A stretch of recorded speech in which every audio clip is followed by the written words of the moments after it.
Welcome, friend, to another quiet hour in the long corridor of time. Tonight, the door creaks open, not to a battlefield or a banquet hall or a royal scandal, but to something far more personal and oddly more dangerous: dating. That most ordinary of human impulses, that fluttering of the heart and fumbling of hands, that simple desire to love and be loved. Well, it hasn't always been simple. In fact, if you were alive in medieval times, especially if you were a woman, you'd quickly discover that dating wasn't just difficult. It was nearly impossible, often humiliating, sometimes dangerous, and rarely, if ever, about you. So get comfortable, breathe slow, let the lanterns flicker behind your eyes. And if you're listening from a faraway place, a small town, a crowded city, or somewhere in between, feel free to drop a comment and share where in the world you've made your bed tonight. It's always comforting to know that no matter how strange history gets, we're drifting through it together. Now, picture yourself as a young woman in the 13th century. You're not quite a child, not yet a bride. Somewhere in the soft middle, where you're starting to notice how someone's voice makes your spine buzz, how a glance can mean something deeper, how your chest tightens around someone who says your name gently. It's that universal ache, the beginning of a crush. In our time, it might lead to a date. Maybe coffee, a walk, a chance to know them slowly. Back then, it meant trouble. Because in medieval society, dating as we know it didn't exist. Not even close. There was no space for feelings to grow safely, no privacy to explore someone's character. Everything, absolutely everything, was filtered through your family's expectations, your town's gossip, and the church's rules. Love, if it ever entered the equation, was accidental at best, and catastrophic at worst. Courtship was not about your heart. It was about your dowry, your father's name, your womb, your usefulness, and your obedience. In fact, long before you even considered who you might like, someone else had already begun making decisions on your behalf. If you were lucky, your family would begin discussing matches when you were around 12 or 13. If you were unlucky, it happened earlier. The goal wasn't to find you a soulmate. It was to secure a transaction. Who had good farmland, who had oxen, who could offer 3 goats, a loom, and a barrel of salted fish? Congratulations, he's now your suitor. You didn't flirt with him. You didn't go on dates. You didn't spend long nights in whispered conversation. You were presented, sometimes at church, sometimes during harvest festivals, and if things looked promising, your families would begin negotiations. Not about your feelings, of course, but about what you were worth. Even something as small as sharing a private laugh with the wrong boy could ruin these plans. Because, while your emotions weren't considered important, your reputation was. And if people thought you were too friendly, too flirtatious, too independent, you might be deemed damaged goods. This is where the rules begin to close in. You couldn't be seen alone with a man. You couldn't walk next to him unless others were watching. You couldn't exchange letters without risking scandal. And yet, if you didn't show some signs of charm or modest affection, people would whisper that you were cold, strange, or unsuited for marriage. It was a constant, exhausting balancing act where being liked could be dangerous and being overlooked could be fatal to your future. In some regions of medieval Europe, particularly in northern France and England, families were so concerned about preserving a young woman's image that they hired chaperones to watch her at festivals or public gatherings. That's right, you couldn't even sit near someone at a feast without your aunt hovering over your shoulder, ready to swat your hand away like a fly. And this scrutiny didn't just come from family. Entire villages participated in what we might now call moral surveillance. Gossip was a form of social control. If someone saw you laughing too loudly with a boy at the well or speaking too quietly near the bread stall, It could snowball. Suddenly, your name was in mouths you'd never spoken, to your character being dissected over mugs of ale, your future quietly collapsing before you even knew it had begun. For boys and men, things were slightly more flexible, but only slightly. A peasant boy might try to court a girl with small gifts or awkward verses. A nobleman might use the language of courtly love, those exaggerated romantic poems sung by troubadours filled with longing and impossible devotion. But even that was more performance than passion. A knight might declare eternal love for a married noblewoman in poetic verse, knowing full well nothing would ever come of it. The goal wasn't intimacy, it was image. What's strange, and strangely sad, is how little freedom even the privileged had. A noblewoman might have status in silks, but if her father said you're marrying the baron's son, she would, whether she wanted to or not. A farm girl might be spared the pressure of an alliance between feuding houses, but her future was still tied to the harvest, her family's debt, and how many sheep the neighbor could offer. And don't mistake this for passive discomfort. Girls were often terrified, because the pressure wasn't just emotional, it was existential. Your survival depended on playing your part correctly. If you displeased your family, your chance at security could vanish. If you were caught in the wrong place with the wrong person, you could be married off in haste, or worse, disowned. Historians have uncovered letters, quiet, heartbreaking fragments where young women tried to resist. Some begged not to be wed to men they barely knew. Others pleaded for a little more time. But their voices rarely changed anything. Once the agreements were made, your life moved forward, whether you were ready or not. And here's the thing, most of the time, you weren't consulted at all. There are recorded cases where the first time a girl saw her future husband was on the day the betrothal was announced. He'd arrive with his father, perhaps a jug of ale and a slab of meat as a gift, and before sunset, you'd be expected to act as if this was fate. If you said no, that could bring shame to your family. It could delay negotiations, invite rumors, or trigger a dispute. Some families went into debt. Arranging a match refusing meant they lost money, pride, and face. It wasn't just a personal choice, it was a betrayal. So you smiled. You lowered your eyes. You said nothing. This is what dating looked like. And it bears so little resemblance to what we now call love, it almost feels surreal. The luxury of time of freedom, of even liking the person you share a table with, it didn't exist. You weren't choosing a partner. You were surviving a process. And yet, love still happened. Girls scribbled on parchment scraps in the dark. Boys waited outside windows with clumsy flowers. Even in the tightest restrictions, feelings bloomed like weeds through cobblestones, quiet, defiant, uninvited. That's the part that lingers. Because as you lie there now, maybe curled beneath a blanket, a world away from chaperones and dowries and whispered judgments, you can feel the distance between their world and ours. But not too much. Not so far that we forget.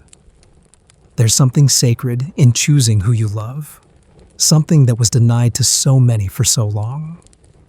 And perhaps in hearing their stories, we remember to cherish that gentle freedom, not loudly, not with slogans, but quietly.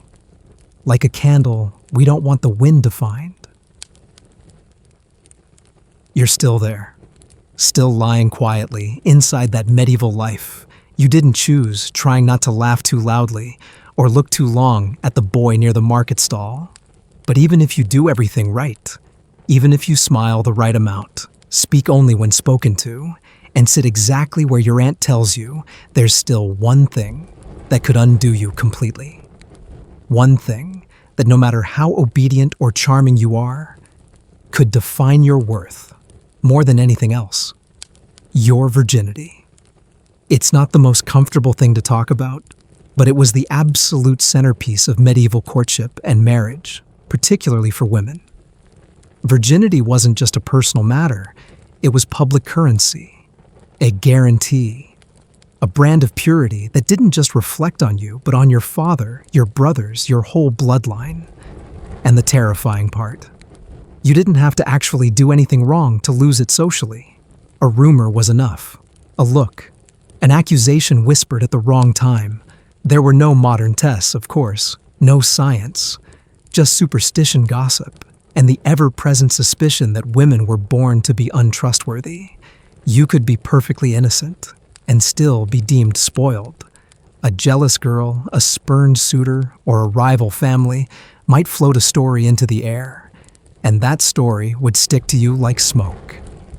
Once a girl's reputation was compromised, it was nearly impossible to repair, especially if she wasn't rich, noble, or protected by powerful men. In wealthier families, they had more elaborate methods to prove a daughter's virtue. Bed sheets stained on the wedding night might be paraded through the streets the next morning, held high like banners of honor. If there was no stain, well, interpretations varied. Maybe the groom was weak. Maybe the bride had been corrupted. Sometimes priests were called to inspect. Sometimes midwives. Always the scrutiny was on her. And this wasn't just theater, it had consequences. A man who suspected his wife wasn't a virgin could have the marriage annulled often without any evidence beyond a bad feeling and a bruised ego.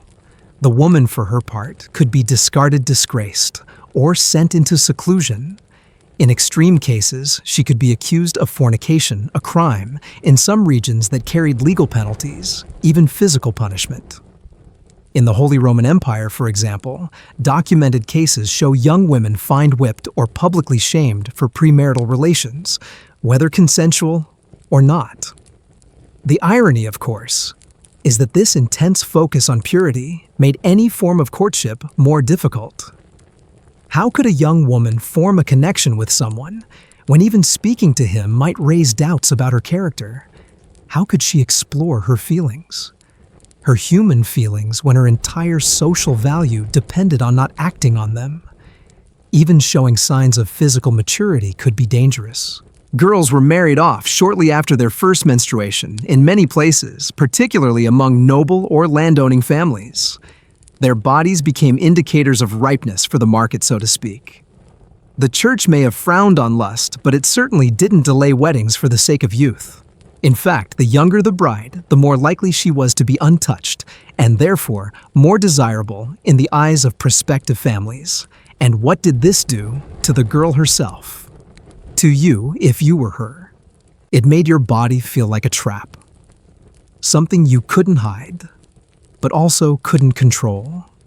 Something that invited judgment the moment it changed.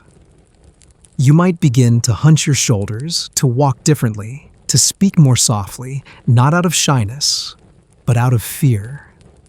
Because the moment someone looked at you that way, your whole life could pivot. And yet, while virginity was treated as sacred in theory, the methods for maintaining and proving it were often absurd and deeply invasive. In some cases, worried families sought help from so-called wise women or herbalists who provided potions to restore a girl's maidenhood. These were concoctions made of vinegar, pomegranate skin, or sheep's bladder tissue, applied internally or consumed depending on the recipe. Did they work? Not really, but desperate people clutched at desperate remedies. One particularly common trick involved inducing bleeding through minor self-injury just to stain the sheets on wedding night. Girls were taught to fake physical signs of purity to protect their futures and their family's honor. There's even evidence that some midwives, when bribed, were willing to swear on a girl's virginity regardless of the truth. The value placed on this single trait had turned it into a performance, a ritual, and a source of constant anxiety. And all of this, of course, assumes you had the choice, that you consented to anything, that you wanted to marry the man in question. But what if you didn't? There are documented cases in 14th century France and England where girls were forced to marry their rapists in order to restore their honor and preserve family reputation. The logic was twisted better. A ruined girl with a husband than a ruined girl alone. Better silence than scandal.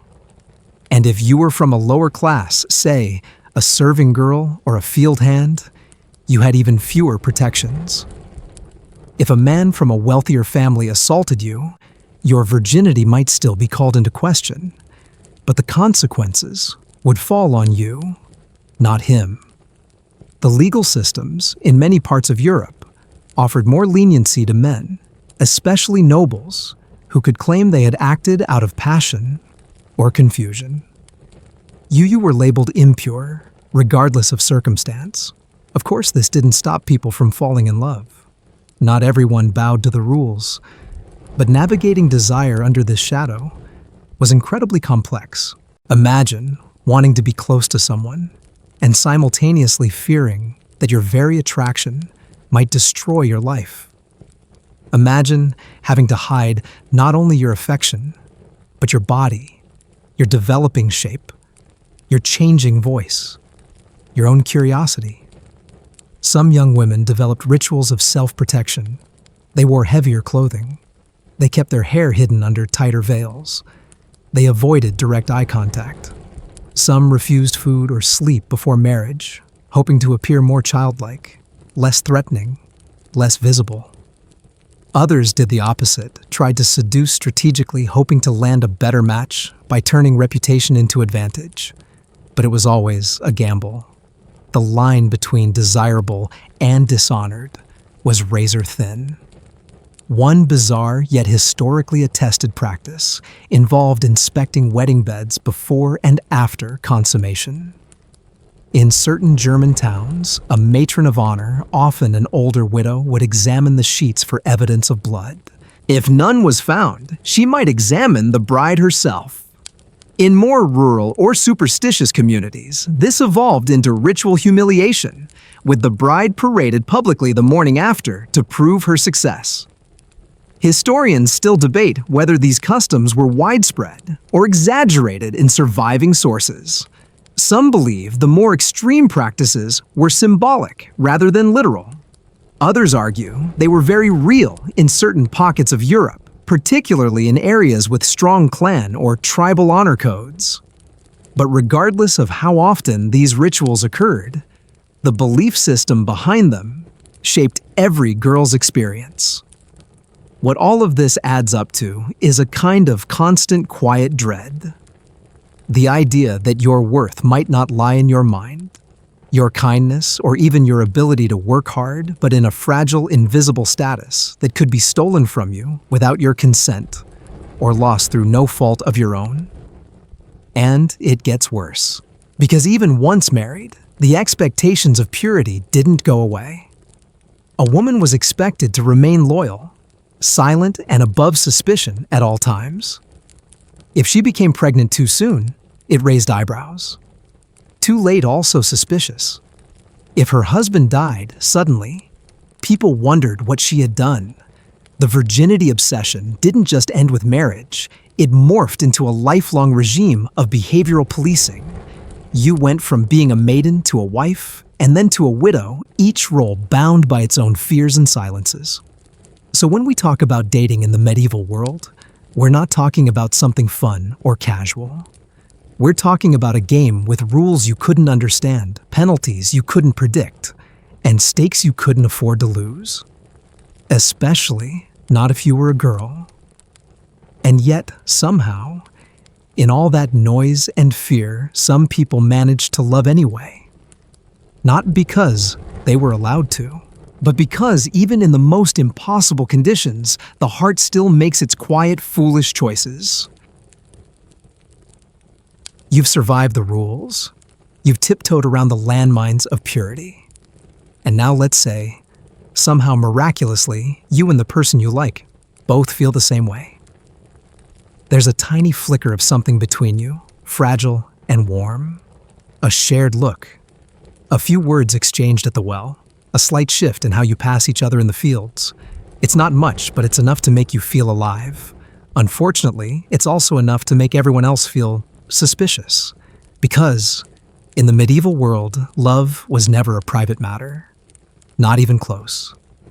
From the moment you showed the faintest sign of romantic interest, your entire village, your family, your church, and even the people who sold you eggs began to pay attention. Not out of affection, not out of curiosity, but out of a deep bone-set belief that your heart belonged to the community first, and to you second. This is where the rules of courtship took on their most suffocating form, not through punishment or theology, but through surveillance. Not official, of course. There were no dating patrols or roving bands of moral enforcers. You didn't need them. Your neighbors were more than happy to play the role. Even a brief conversation between an unmarried woman and a man could become gossip by evening prayers. If it happened twice, that was practically an engagement. If it happened 3 times without witnesses, that was cause for intervention.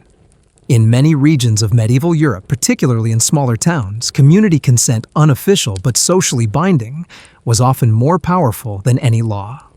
A mainstream historical fact that illustrates this clearly comes from ecclesiastical court records in 14th century England. These church-run courts handled all matters of morality and marriage, and they were flooded with cases involving supposed premarital relationships. In one documented example from Norfolk, a young woman was brought before the court simply because she had been seen walking beside a man twice in 1 week, and no family members had been present. She swore nothing improper happened. He swore the same. But the court fined them both. Why? Because it looked improper. The belief was that the appearance of impropriety was impropriety, which meant that even if your intentions were pure, even if your heart was fluttering in the most innocent, tender way, your reputation could be compromised in a moment. And reputations were currency. There were no closed doors, no private messages, no anonymity. Even a whisper carried through the alleyways. People didn't just keep their windows open for breeze. They kept them open for news. In a world where few people could read or write oral transmission, was everything. Gossip traveled faster than carts. And that meant you lived with constant calculation. You couldn't look too happy around someone or too comfortable. You couldn't show longing or ease. Even sitting near a man at a feast might be taken as a sign. Were your feet too close? Did he pour your wine? Did he glance at you when the lute started playing? These things mattered. In fact, medieval feasts often functioned like open-air stages for courting gestures, but only the kind that were considered appropriate. If a man gave you his seat, it meant something. If he handed you food, it meant something else. If he tried to take your hand, it meant scandal. There were layers upon layers of acceptable and unacceptable behavior, and everyone watching thought they knew exactly which was which. Of course, some of these restrictions varied by class. Noble women might have more ceremonial courtship customs, such as shared dances or poetry readings in front of the court. Peasant girls might encounter their suitors at harvest markets or churchyard festivals. But the level of scrutiny didn't change, only the form. And here's the strange part. The more a community watched you, the more pressure there was to perform the right kind of love. You were expected to seem demure, but open, modest, but marriageable, silent, but somehow affectionate.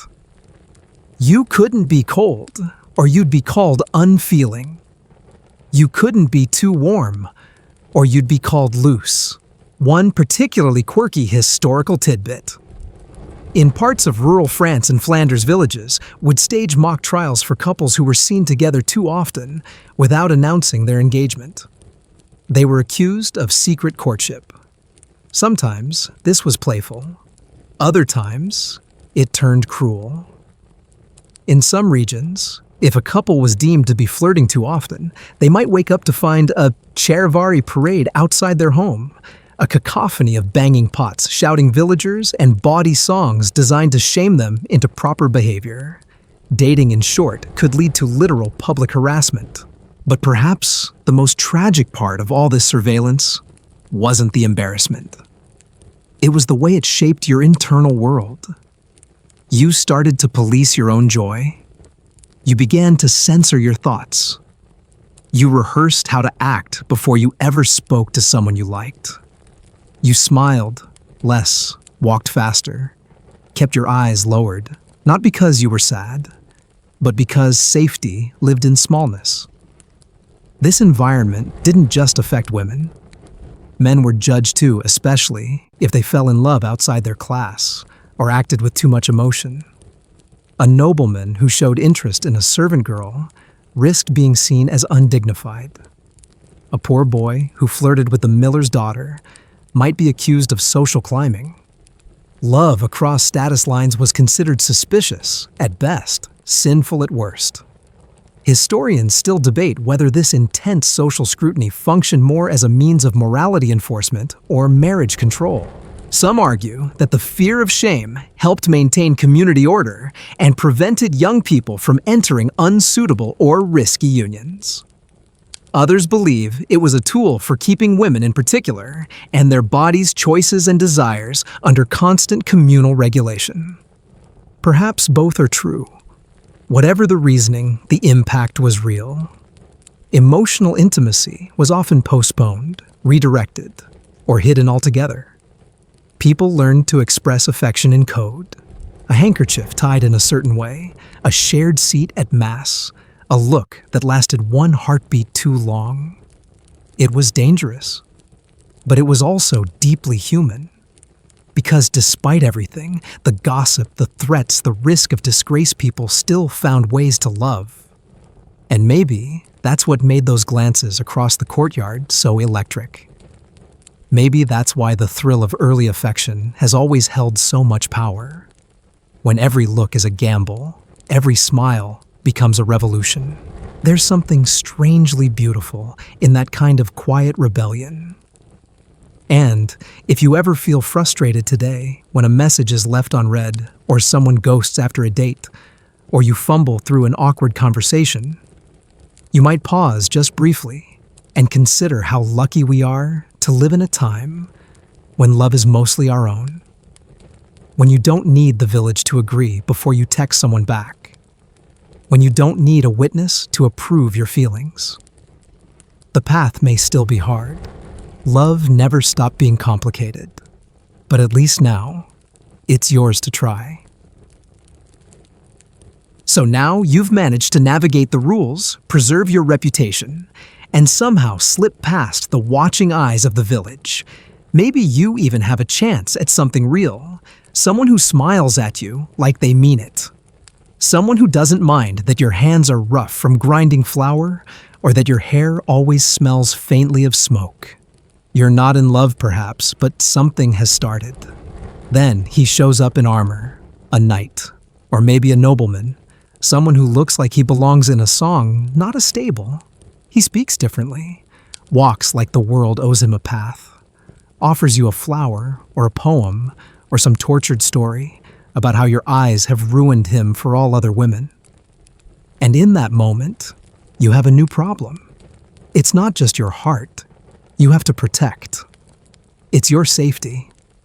Because in the world of medieval romance, falling for a knight wasn't just risky. It was political. And often painfully one-sided. Let's take a step back. In many parts of medieval Europe, especially from the 12th century onward, a particular idea of love began to take root in the courts of nobility, courtly love. You've probably heard the term. It conjures images of ladies on balconies and noble knights singing beneath windows, holding roses, and swearing devotion. But courtly love wasn't sweet. It was structured, artificial, often cruel. It was a game played by men with power and women who couldn't say no. At its core, courtly love revolved around the unattainable lady, often a married noblewoman admired from afar by a younger or lower-ranking man. The man, usually, a knight would spend years declaring his loyalty. He might write songs, perform acts of valor, or suffer publicly in her name. It was all very poetic, but also very fake. Because In nearly all these scenarios, the relationship wasn't physical. It wasn't even emotional in the real sense. It was performance done for social prestige. A knight who could show he was lovesick was thought to be more noble, more refined, more worthy of favor. And the woman, she was more a symbol than a partner. One famous example comes from the court of Eleanor of Aquitaine, a powerful duchess who became queen of both France and England. She encouraged the art of courtly love in her court at Poitiers, where troubadours composed elaborate verses about noble suffering.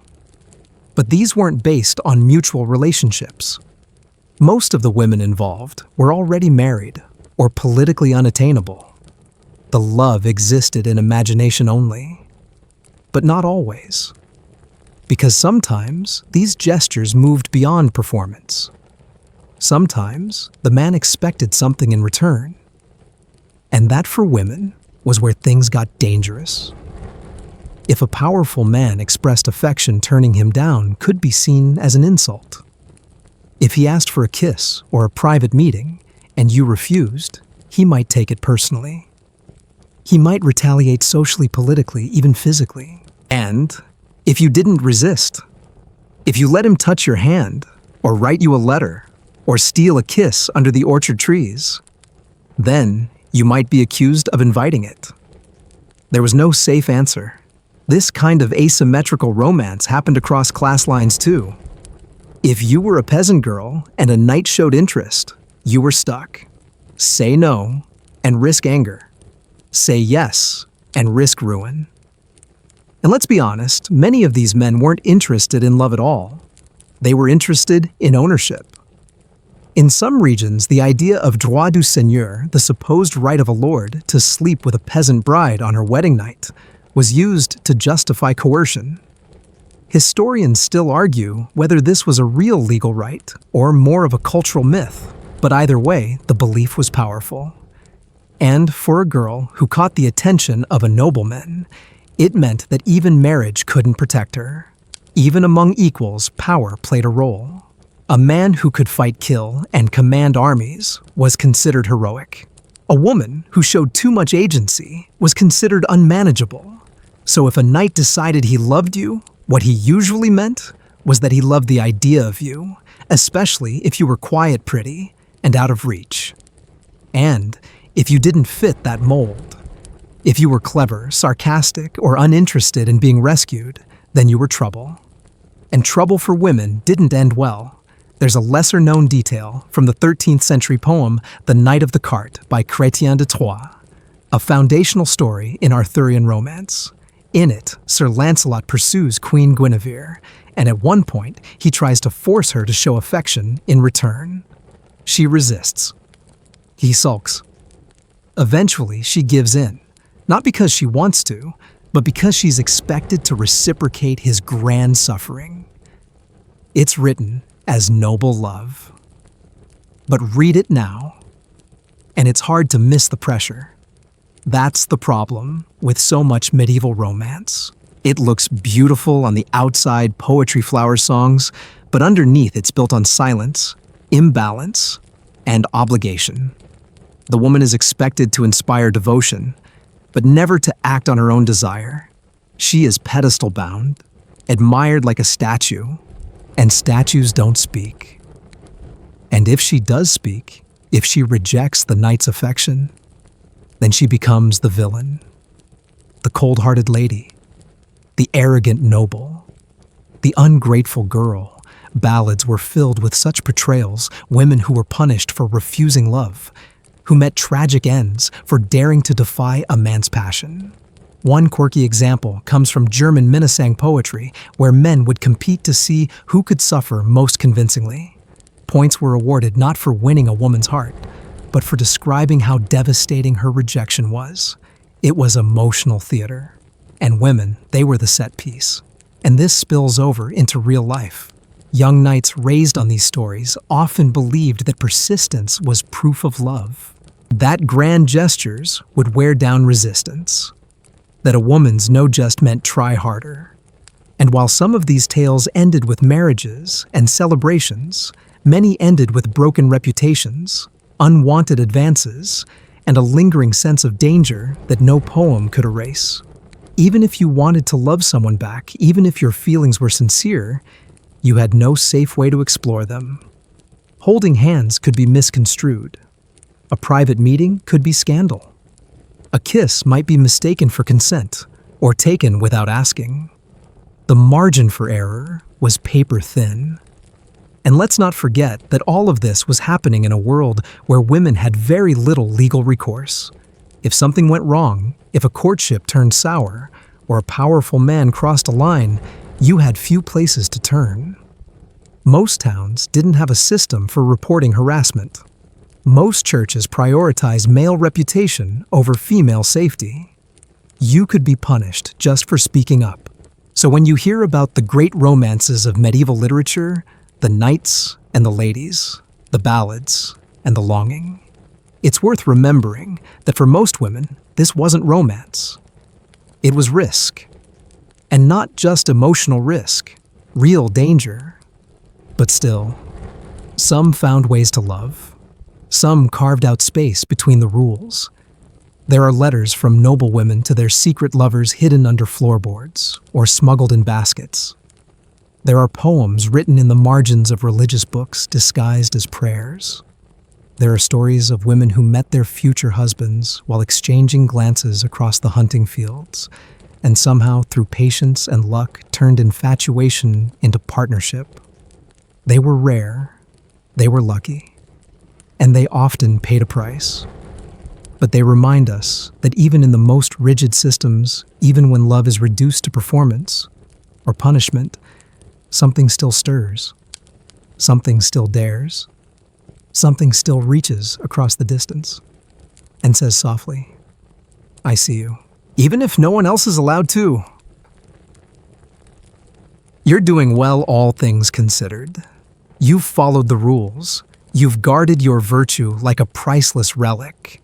You've dodged gossip, endured supervision, and resisted the theatrical attentions of a knight who may or may not have actually known your name. And perhaps, after all of that, your feelings for someone have quietly survived. You like them. They like you. No one's run off to the priest or stirred up a scandal yet. It's fragile and it's hidden, but it's real.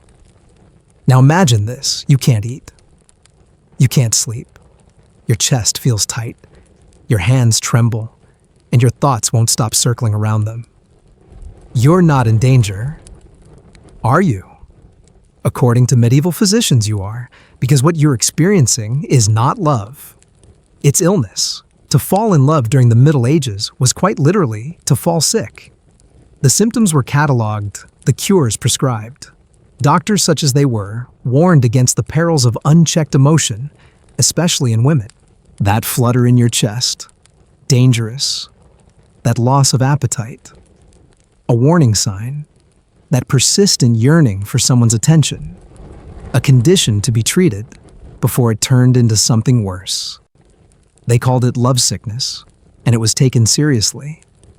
Across Europe, medical texts from the 12th to 15th centuries described it as a real and diagnosable disorder. It appeared most often in unmarried young people, usually women, and was linked to an imbalance of the body's humors, the 4 bodily fluids that were believed to govern health and temperament. The theory was that intense longing overheated the blood and disrupted the balance between black bile, yellow bile phlegm, and blood. A lovesick person might display flushed cheeks, rapid heartbeat, insomnia, melancholy, nervous speech, or compulsive behaviors. In other words, if you were visibly in love, you were visibly unwell. And so began the treatments. Some were benign, encouraging fresh air distraction, or more religious devotion. But others were more aggressive. Bloodletting was commonly prescribed, sometimes from the arm, sometimes from more symbolically appropriate locations, like the forehead or groin. If the condition was especially persistent, physicians might recommend purgatives, emetics, fasting, or enforced isolation. In one recorded case from 14th century Italy, a teenage girl was confined to her home and bled weekly after expressing an attachment to a local apprentice. Her parents described her as possessed by affection. The doctors said she was spiritually feverish. She wasn't allowed to speak with anyone outside her family for months. Her cure, obedience and silence. And still, the symptoms often persisted. For women, the consequences were particularly cruel. Not only was romantic longing seen as dangerous, but it was also framed as proof of weakness. The prevailing belief was that women were more prone to lovesickness because they were physically and morally softer, less rational, more easily overwhelmed by passion. This led to some truly bizarre recommendations. One 13th century French medical guide suggested that young women avoid listening to music, reading poetry, or spending time near fountains, as all of these were thought to encourage disordered longing. Another guide recommended cold compresses to the head, tightly bound clothing to restrict movement, and a strict diet of dry, cooling foods. No fruit, no wine, no soft bread. And then there was the fringe advice. One particularly memorable remedy, recorded in a German text from the 15th century, involved crushing crushed emerald mixed with rosewater and applying it to the chest while chanting protective psalms. Another suggested soaking a piece of cloth in menstrual blood and burying it near the doorstep of the person you loved to draw their favor away and thus relieve your torment. Historians still debate how seriously these treatments were applied in practice. Some argue that lovesickness was more of a metaphor used by poets and dramatists than a real medical category. Others point to the consistency of medical texts across Europe, which indicate a widespread belief in its physical consequences. Either way, the message was clear. Strong romantic feelings were not only socially disruptive, they were medically unnatural. And this fear wasn't limited to commoners. Even royals weren't safe from the stigma of love-induced madness. Isabella of France, the 14th century queen who married Edward II of England, was rumored in later chronicles to have suffered from a form of melancholia during her early years at court, possibly due to her unhappy marriage, or perhaps due to affection unreciprocated. While much of this is speculation, it reflects a broader truth. Women who displayed emotional volatility were often dismissed as sick, unstable, or sinful. And what about the men? They weren't entirely spared. Young noblemen who displayed excessive devotion or who became visibly distracted were also considered afflicted. But while lovesick men were sometimes pitied or even admired, especially if they turned their longing into poetry, lovesick women were viewed as morally suspect. The double standard ran deep. Men could court, perform, pine, and write songs. Their longing was dramatic, heroic, noble. Women, on the other hand, were expected to endure affection passively, to feel but not express, to long but not act. And if their longing became too visible, if they cried or grew thin or confessed to a friend, they were suddenly in need of correction. This created a chilling paradox. The more you felt, the sicker you were seen to be. But if you didn't feel at all, you were cold, unnatural, unfeminine. There was no winning. Some women tried to find balance by channeling their feelings into religion. Nuns, in particular, wrote about their love for Christ in language that mirrored romantic longing, perhaps as a safe outlet for feelings that had nowhere else to go. In cloisters across Europe, poems and psalms were penned with trembling hands full of passion, sacrifice, and devotion, not to a man, but to a God who would not accuse them of madness. And for those who remained in the secular world, options were limited. You might try to hide your feelings. You might pretend you didn't care. You might perform normalcy while your stomach turned inside out. And if the person you cared for left, or married someone else, or never even noticed you, well, you were expected to recover quickly. Quietly, with grace. There's one especially sad account from a 15th century English manuscript in which a young woman named Agnes was noted as touched by foolishness after her suitor chose another girl. Her parents believed she was bewitched. A local physician diagnosed her with overheating of the blood. She was confined to a church annex for 2 weeks, bled once, and given barley water. Her symptoms passed eventually, but not because she was healed, because she stopped speaking.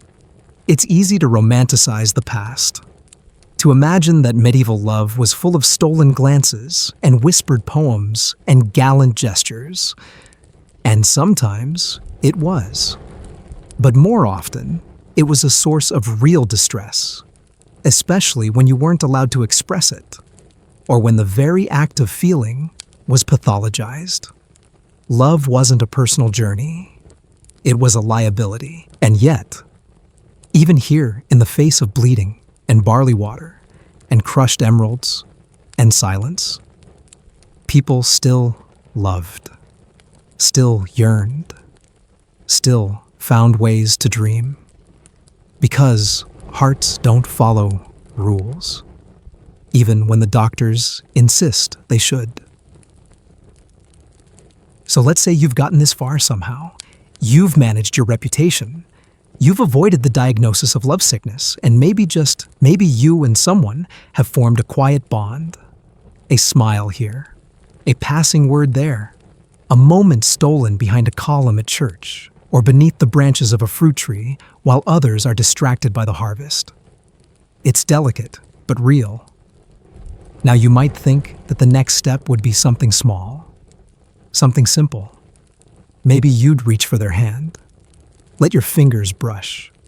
Let your skin say what your mouth still isn't allowed to. A perfectly natural gesture, right?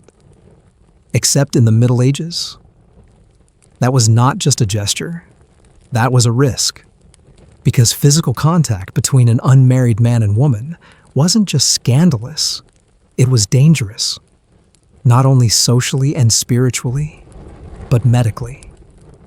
In a world where hygiene was rudimentary at best, and disease could bloom from the smallest wound, even something as sweet as a touch could turn into tragedy. Let's begin with the social side. If someone saw you touching just a hand, just once, it could destroy your reputation. Witnesses weren't required to prove intent. A gesture could be interpreted however the community wished. If someone disliked your family, they might claim they saw more than they did. If a rival was interested in the same person, they might report the incident to your parish priest. And if the priest was feeling particularly zealous, well, confession might not be optional. In many towns across Europe, particularly in southern France, Italy, and parts of the Germanic principalities, physical contact before marriage wasn't just frowned upon, it was codified in local law and ecclesiastical doctrine. A girl accused of inappropriate touching might be forced to stand in front of her church congregation and perform penance kneeling in ash, holding a candle confessing her sin. The boy, he might be fined or whipped. But often, the social weight of the incident fell almost entirely on the girl. And that's if it was just a touch. Now imagine if someone caught you kissing. Or if someone claimed they did. That could lead to formal charges. In 15th century Siena, for example, local court records reveal that young men were regularly brought in for kissing women in alleys behind inns or on feast days after wine. Sometimes the women were blamed, sometimes they weren't. But every incident became public, and every woman walked away with fewer options than before. Why? Because your body was a symbol of your family's honor, of your future husband's investment, of your own worth. And anything that made that symbol seem used, even momentarily, could not be undone. But even if no one saw, even if no one whispered, there was still a more insidious threat disease. The medieval world was no place for casual contact. Plague skin infections, lice, and dozens of unnamed ailments lurked in every corner. Basic hygiene was a luxury most people didn't have. Baths were rare, sores were common, dental health was a myth. Even holding hands could expose you to someone else's open blisters or infected skin. Kissing. That was practically a medical emergency. Medieval medicine, to its credit, did understand some forms of contagion, though not in the way we understand germs today. Doctors believed disease could be spread through corrupted air, bodily fluids, and imbalances of humors. So when people got sick after kissing or sleeping together, they didn't blame bacteria. They blamed passion. One mainstream historical fact, syphilis, which devastated Europe in the late 15th century, was first described by Italian physician Girolamo Fracastoro in 1530 as being spread through intimate contact, though its true bacterial origins wouldn't be understood until centuries later. By the 16th century, many believed it was punishment for sinful behavior, especially lust. Earlier on, skin conditions like leprosy and impetigo or pustular diseases were linked to unclean desires. Love and illness became tightly woven, and so physical affection came to be seen as not only immoral, but unsafe. Quirky historical tidbit. In some noble households, there were rules banning kissing even between engaged couples, unless chaperoned. In one Spanish code of conduct for noble girls preserved in a 14th century manuscript, engaged women were warned not to press lips or cheek to any man's flesh, lest it lead to misfortune, pestilence, or shame. Engaged, not married. Engaged. Think about that. This kind of thinking led to the rise of symbolic gestures as substitutes for physical ones. Lovers exchanged tokens, locks of hair, carved wooden trinkets, ribbons. In some regions, it was customary for a man to give his sweetheart a belt or girdle meant to be worn close to the skin, but not exchanged in person. A servant or sister might act as a go-between. Physical intimacy was not just taboo, it was outsourced. And yet people still found ways. In quiet barns behind hedgerows, beneath church cloisters, after vespers. In all the hidden corners of a very visible world, lovers reached for each other. Carefully, secretly, desperately. Sometimes it ended in heartbreak. A single kiss discovered could mean a lifetime of shame. A stolen night together, if it led to pregnancy, could mean exile. Or a forced marriage to someone who didn't love you. In some towns, couples caught in compromising situations were marched through the streets with signs declaring their sin. They became examples, cautionary tales, stories told to younger girls by anxious mothers, don't end up like her. And if things went further than a touch, then you weren't just scandalous. You were ruined. A woman who was known or believed to have been physically involved with a man before marriage faced enormous consequences. Her chances of marrying dropped drastically. If she was noble, she might be sent to a convent where she'd live out her days as a nun, not by choice, but by necessity. If she was poor, she might be thrown out of her family's home and left to beg. In cities like London or Paris, there are recorded cases of young women becoming street sellers or sex workers after being cast out with their only crime being a kiss that went too far. Even within marriage, physical touch was bound by rules. The church taught that sex was only acceptable for procreation, and that even between husband and wife, excessive passion was a spiritual danger. Many manuals advise couples to avoid intimacy during religious festivals, Lent or Sundays. And if a man seemed too eager, he was told to pray more. If a woman seemed unwilling, she was told to obey. Love was not meant to be physical. It was meant to be structured, supervised, and sanctified. Anything else was risk. So here you are, still lying under that medieval sky, still thinking about that one person. Still wondering what it might be like to feel their hand in yours, not in fear, not in secrecy, but in peace.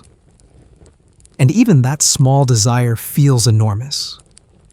But if you were there back then, you would learn to hold it in, to substitute longing for symbolism, to press a finger against your own palm and pretend it belonged to someone else. Because that was safer. Because that was survival. And still, some dared.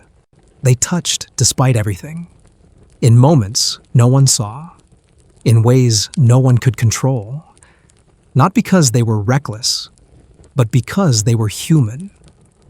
And no amount of doctrine or dirt or danger could change that. Let's take a deep breath, because now you must brace yourself. Not just against gossip, not just against the risk of disease, or the fear of scandal, or even the chance that your feelings might be used as evidence against you in court. No, now comes the weight that pressed down on every heart in medieval Europe, no matter how pure, how private, or how quiet the longing might be. You were not only watched by your family, your neighbors, or the ever-present midwife with ears like a hawk. You were watched by God.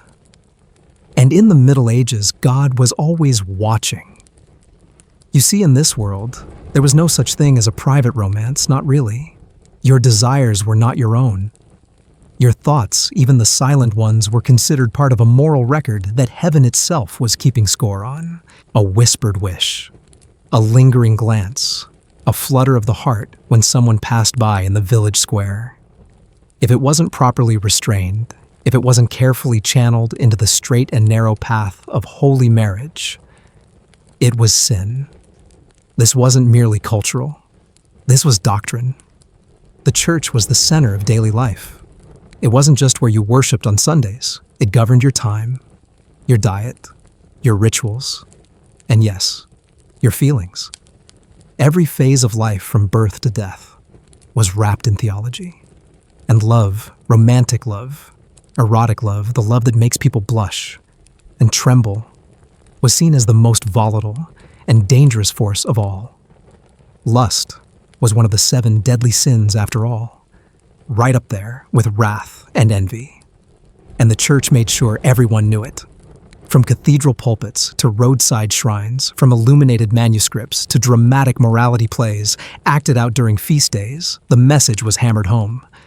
Sexual desire was a slippery slope to damnation. Even thinking lustfully could put your soul in jeopardy. There was a word for this concupiscence, which meant sinful desire, and it was treated with the same moral seriousness as theft or violence. If you felt desire, even if you didn't act on it, you were urged to confess it. Priests were trained to listen for signs of fleshly temptations. Young girls were taught to guard their eyes, their thoughts, their imaginations. A daydream about a village boy could send you to confession. A blush during a sermon. More confession. And what if you didn't confess? Then you were thought to be hiding sin. And hiding sin was worse than the sin itself. To be fair, the church didn't forbid all romance. It sanctified marriage. But it expected that marriage be approached as a sacrament of duty, not passion. Love was allowed within marriage, but only after the vows, and only in moderation. Even husbands and wives were instructed to avoid excessive affection, especially if it distracted them from prayer. One 13th century French priest named Jacques de Vitry wrote sermons warning women not to adorn themselves to entice their husbands, as this could lead the man to think lustful thoughts. He even suggested that too much affection between spouses could kindle the fires of hell in the marriage bed. No pressure. So you see now why dating, if we can even call it that, was such a minefield. Every feeling you had was monitored not just by your village, but by your conscience, by your parish priest, by angels and saints. It created a kind of emotional claustrophobia, where even innocent affection had to be filtered, checked, and repented. And if you did give in, if you touched or kissed or worse, then penance awaited. And not just privately. Across medieval Europe, there were countless penitential manuals, instruction books for priests listing the appropriate punishments for various sins. A kiss before marriage, fast for 3 days, touching in lust, a week of bread and water, intercourse outside of marriage, 30 days of penance and public confession before your community.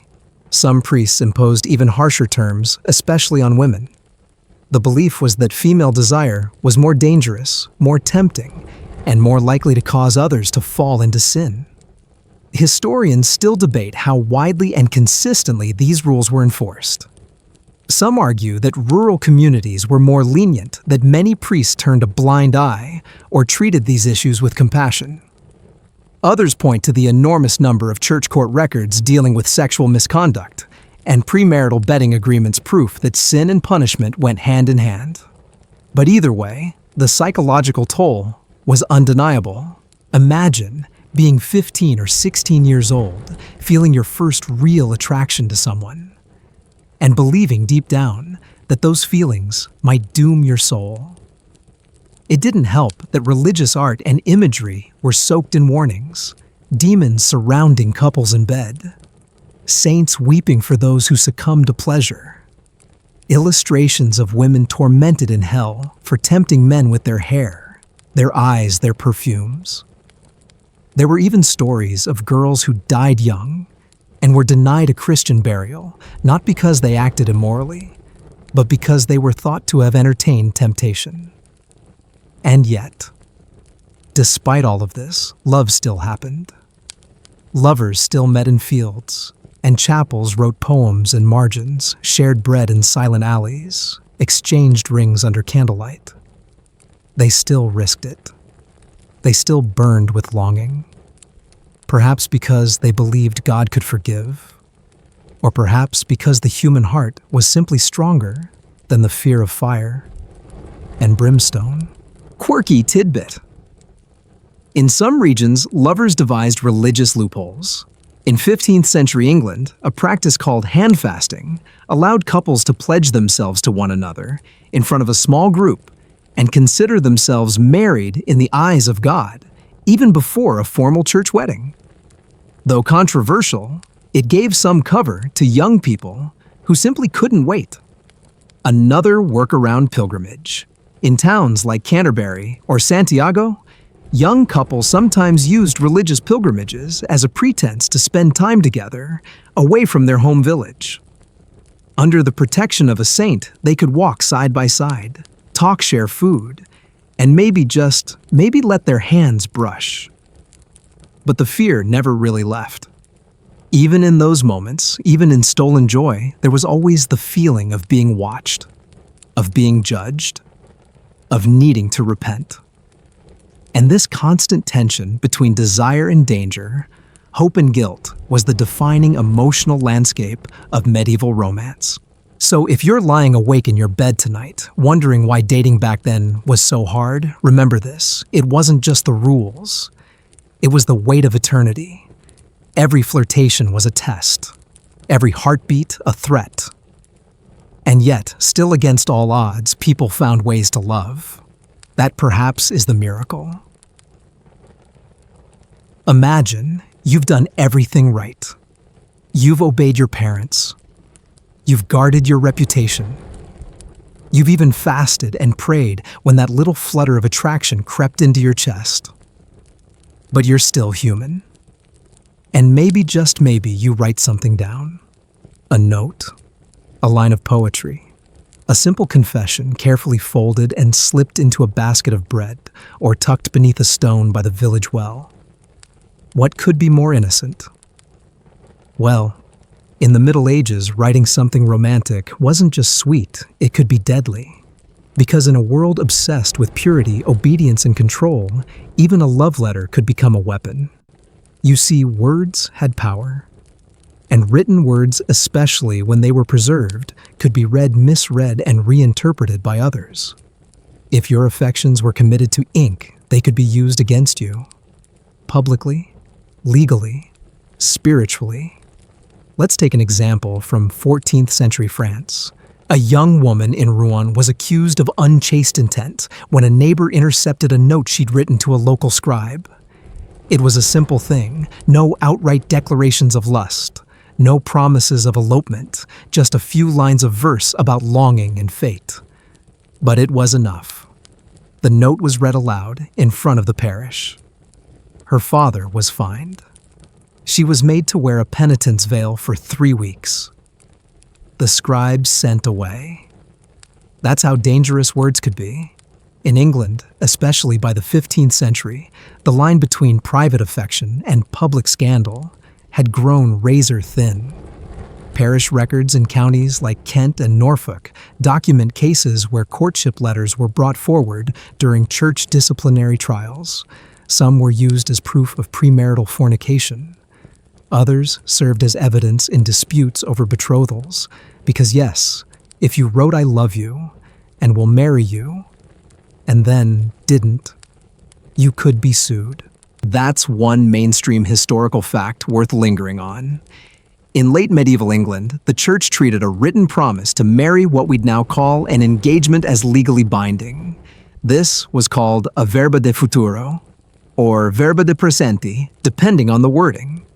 If someone promised marriage and then refused to follow through, their lover could take them to an ecclesiastical court and demand either fulfillment or compensation. And often the deciding evidence: a letter, a poem, a note. But letters weren't just legally risky, they were spiritually risky too.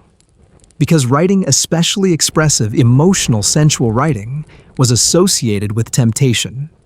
Church fathers warned against soft words and flowery phrases that might stir passion. A woman who wrote to a man risked being labeled bold, improper, or even bewitched. And if she used metaphor, heaven help her.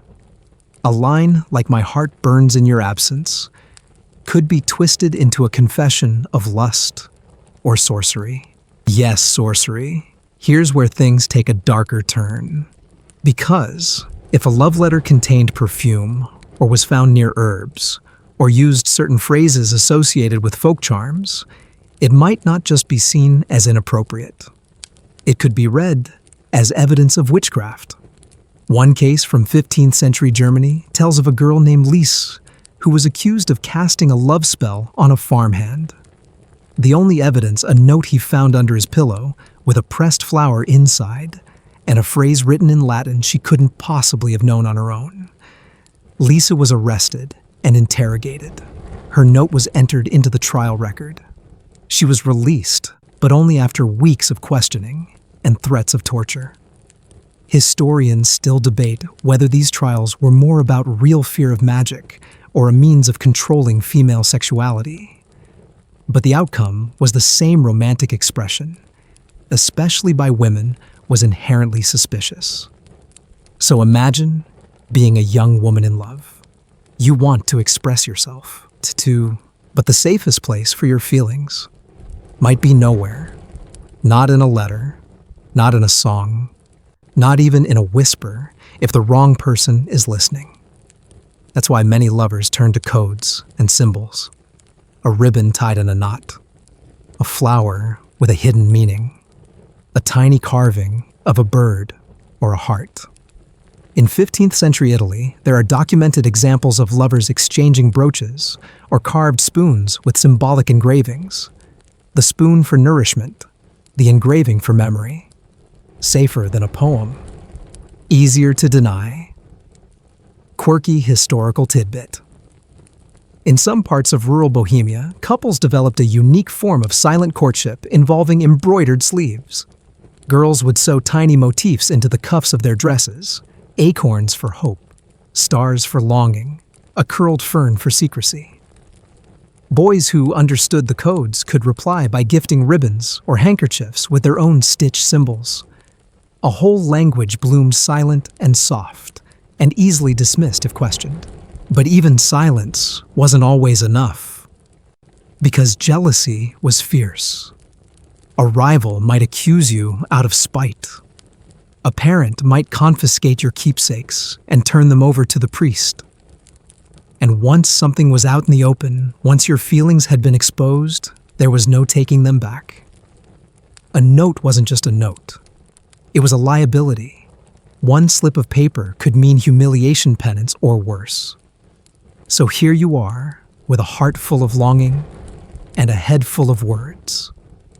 You want to say something beautiful. You want to write. But your fingers hesitate. What if someone finds it? What if your love becomes a curse? Better perhaps to say nothing at all. And yet, many didn't keep silent. They wrote, they risked, they shared what they felt. Because love demands language. Because even in a world where every word could become a trap, some things still needed to be said. By now, you might think you've heard it all. But let's shift the scene northward into the misty fjords and snow-swept meadows of early medieval Scandinavia, a land of sagas and storm gods, longhouses, and longships where dating didn't mean blushing behind a veil or passing love notes in secret. No Viking romance came with its own set of rules, ones forged in steel sealed with silver, and far less concerned with butterflies and poetry than with honor, wealth, and survival. In Norse society, falling in love was rarely about candlelit dinners or walks along the fjord. More often, it started with a transaction, one that was as practical as it was personal. You see, in Viking culture, courtship wasn't the private domain of young lovers. It was a family affair, and women were more often than not the central commodity. A father, or in some cases, a brother, had to be consulted before any courtship could move forward. If a suitor wanted to marry, he needed to approach the woman's family first, bringing with him a bride price, a formal offer of goods, livestock, or silver that would compensate the family for the loss of their daughter's labor and lineage. And no, this wasn't considered offensive or unromantic. It was normal, expected. In fact, a man who didn't offer a bride price was seen as dishonorable, perhaps even suspicious. The higher the offer, the more serious the proposal. This is the mainstream historical fact. Worth noting, in Viking Age Scandinavia, marriages were legal contracts negotiated between families, not individuals, and these contracts almost always involved the exchange of goods, dowries, bride prices, and sometimes land or titles. Love might develop later, but it was never assumed at the start. And if you're wondering whether the woman had any say in all this, well, yes and no. Technically, women had rights in Norse law. A woman could reject a suitor she found unworthy. She could even, in some cases, demand a divorce if her husband mistreated her. This placed them far ahead of many other medieval societies. But at the courtship stage, her preferences were often secondary. The family's economic and political needs came first. But let's say you were a bold Viking woman, a Gudrun or Freydis with a sharp tongue and sharper mind. Let's say you actually fancied someone. What could you do? Well, one quirky tidbit, you might kidnap him. Yes, really. In some Icelandic sagas, women take the lead in unusual ways. In one tale, a woman named Thorhildr, frustrated by her family's refusal to arrange a match, orchestrates a symbolic bride-taking, a reversal of the usual custom, by staging a mock kidnapping of her chosen suitor during a festival complete with ropes laughter and a drunken priest who mumbled his blessing. Scholars still debate whether these accounts were meant as satire or reflected real folk practices. But what's clear is this Viking courtship was far less sentimental and far more performative than we might imagine. And sometimes it wasn't symbolic at all. There were cases, particularly among the warrior elite, where women were quite literally taken. Bride kidnapping, whether formalized or not, existed in several Norse communities, especially when political alliances were at stake, or when distant kinship ties made negotiations difficult. A man might sail across the sea storm, a rival hall, and carry off a woman he claimed by force, later offering her family reparations to avoid blood feuds. Was this legal? No. Was it romantic? Absolutely not. But in a world governed by clan loyalties and blood debts, it wasn't unheard of either. And here's where things get messy. Historians still argue about how widespread these practices were. Some believe they were rare and largely confined to poetic exaggeration. Others suggest they were an uncomfortable but accepted reality, especially in regions where centralized authority was weak and personal honor was everything. And if you're the one being taken, well, let's hope you're lucky. Hope he's kind. Hope your family agrees to the reparations. Hope this violent overture turns into something vaguely resembling love. Or at least, not misery. Not exactly the stuff of fairy tales. And yet, Norse women weren't helpless. Far from it. Some sagas describe women manipulating suitors, pitting rivals against each other, or using clever riddles and challenges to test a man's worth. One notable example. The legendary shield maiden Hervor, who disguised herself as a man, traveled across dangerous lands and chose her own husband on her terms. While stories like hers were rare, they captured a cultural imagination that admired cunning as much as compliance. Even common women weren't entirely without recourse. If a marriage became unbearable, Norse law allowed for divorce initiated by the wife, provided she could cite mistreatment or neglect. This legal agency was centuries ahead of what many medieval women elsewhere could claim.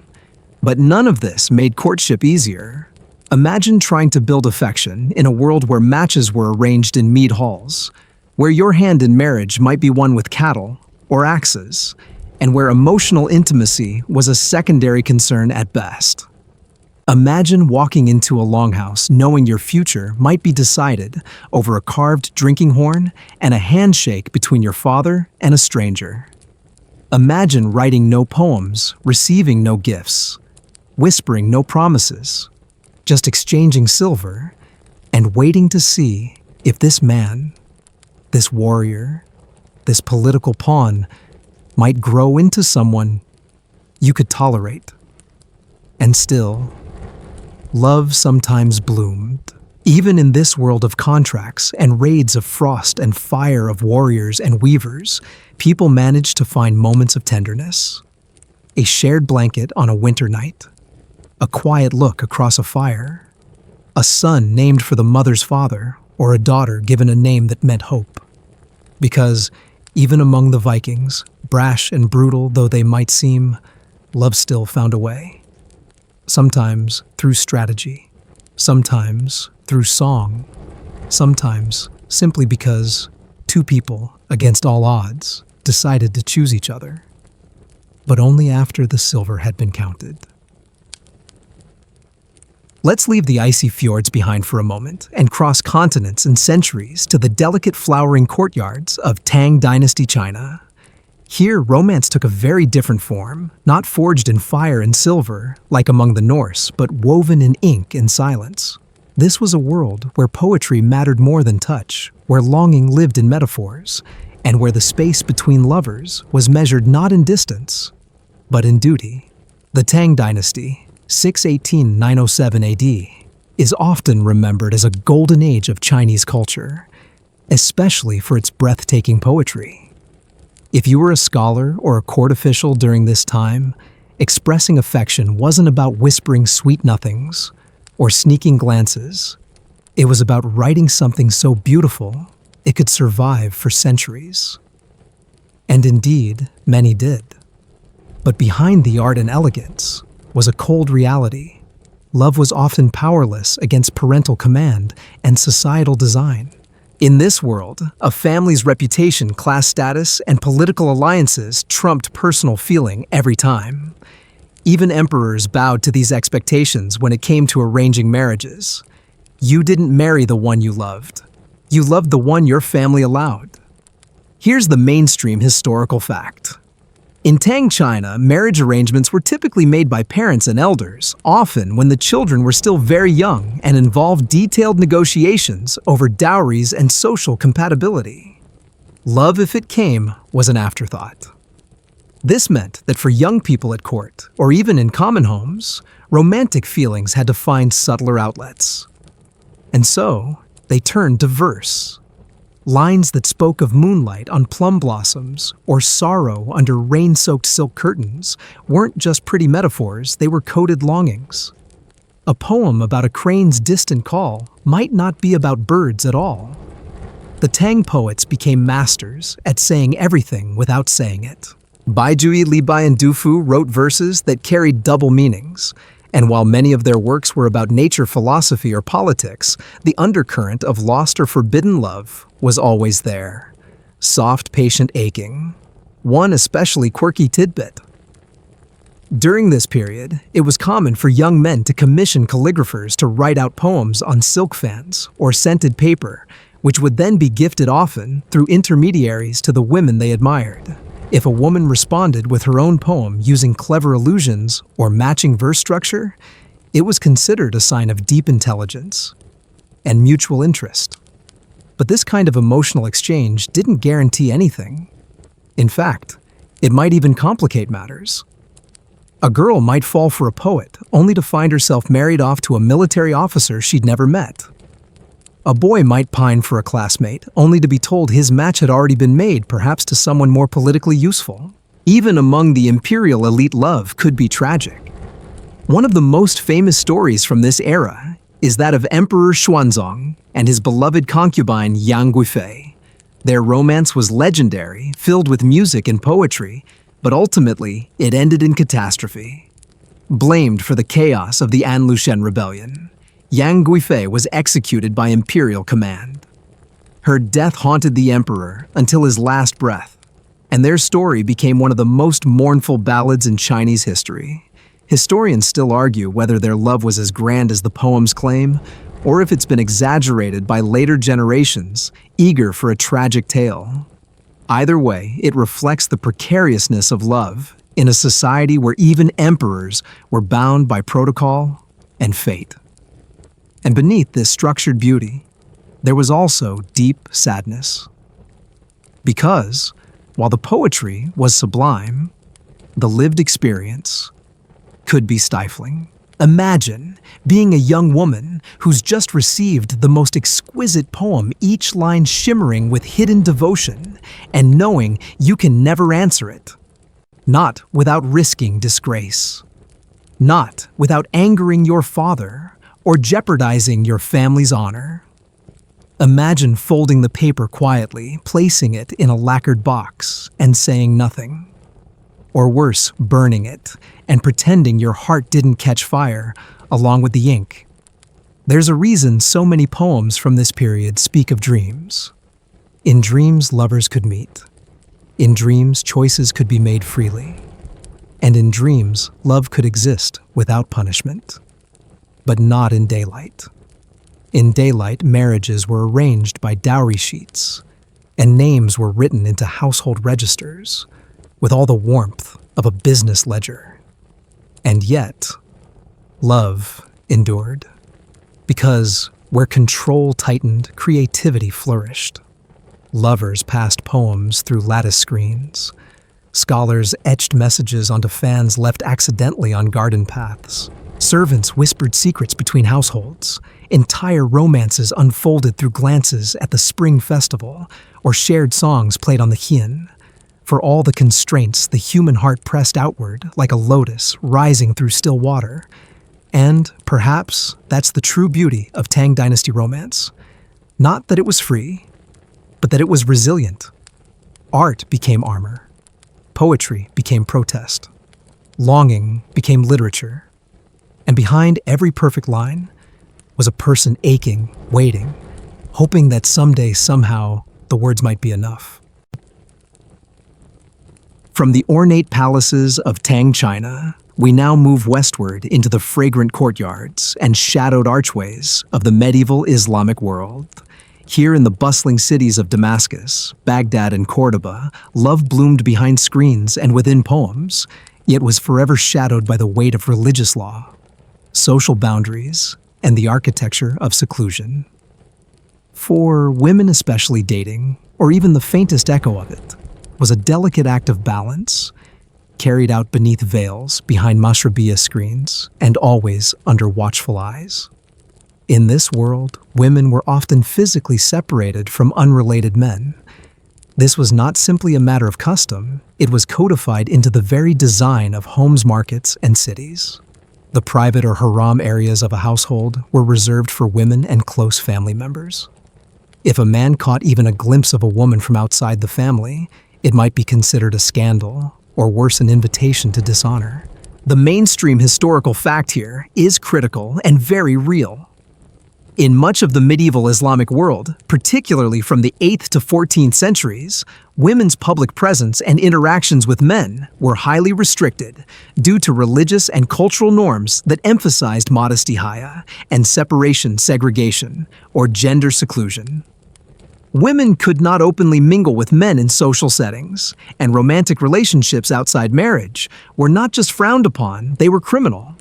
This made love a silent performance, played out in gestures, poems, and the delicate exchange of gifts. And yes, even in a world of strict boundaries, love still found cracks in the walls. A quirky historical detail. In Andalusia, the Muslim-ruled part of medieval Spain, young women of noble birth sometimes wrote love poetry, in secret composing ghazals in Arabic, or Andalusi dialects that rivaled the elegance of their male contemporaries. One woman, Walada bint al-Mustakfi herself, the daughter of a caliph, became famous for her poetry and scandalous independence. She refused to veil her face-hosted literary salons and carried on a famously turbulent love affair with the poet Ibn Zaydun. While she was exceptional, her existence tells us something important. The yearning for connection, for choice and love, existed everywhere, even in the most tightly controlled societies. But for most women, the risk was far too high. A girl who exchanged glances with a boy in the market might find her reputation destroyed by evening. A love letter intercepted by a servant could mean exile or stoning. And in many regions, the penalty for zina, unlawful sexual relations, could be death. It didn't matter if the act was consensual. It didn't matter if it was love. The law was clear, and it was merciless. Historians still debate the extent to which these punishments were regularly carried out, especially in more cosmopolitan regions like Abbasid Baghdad or Fatimid Cairo, where courts and caliphs often turned a blind eye to the private lives of the elite.